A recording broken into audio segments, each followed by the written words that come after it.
இல்ல முதல்ல இந்த விஜய் தமிழக வெற்றி கழகத்தினுடைய அந்த நிர்வாகிகளுக்கு ஒரு குழப்பத்திற்கு ஒரு தீர்வு கொடுத்திருக்கிறார்.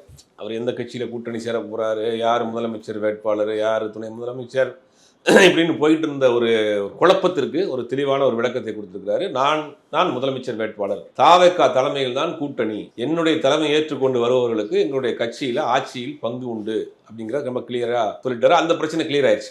அந்த விஷயத்தை அவர் எப்ப பேச ஆரம்பிச்சிருக்கிறாரு அப்படின்னா, அதிமுக கூட்டணியினுடைய பேச்சுவார்த்தை ஆல்மோஸ்ட் அது முடிஞ்சு போச்சு. அவங்க ஆல்ரெடி பிஜேபியோட கூட்டணி வச்சு கன்ஃபார்ம் பண்ணிட்டாங்க. பிரச்சாரத்துக்கே ஒன்னா கிளம்பிட்டாங்க. நீ அடுத்து வர ஆப்ஷனே கிடையாது. திமுகவை எதிர்க்கிறோம், அதிமுக கூட்டணி முடிஞ்சு போச்சு. அப்ப வேற வழியே இல்லை, நம்ம தனிச்சு தான் போட்டிடணும், நம்மளுடைய தலைமை தான் அப்படிங்கிறத இப்பதான் அவர் பேச ஆரம்பிச்சிருக்காரு. ஆரம்பத்துல இருந்து ஆட்சி அதிகாரத்தில் பங்குன்னு சொன்னா கூட ஓப்பனா நான் தான் முதலமைச்சர் வேட்பாளர் அப்படிங்கிறத இப்பதான் அவர் கிளாரிஃபை பண்ணி அதை டிக்ளேர் பண்ணியிருக்கிறாரு. இப்ப பாத்தீங்கன்னா அடுத்து இவர் தலைமையை ஏற்றுக்கொண்டு வருவதற்கு தமிழ்நாட்டில் எந்த கட்சி இருக்கு அப்படின்னு பாக்குறப்ப அது ஒரு பெரிய கேள்விக்குறி.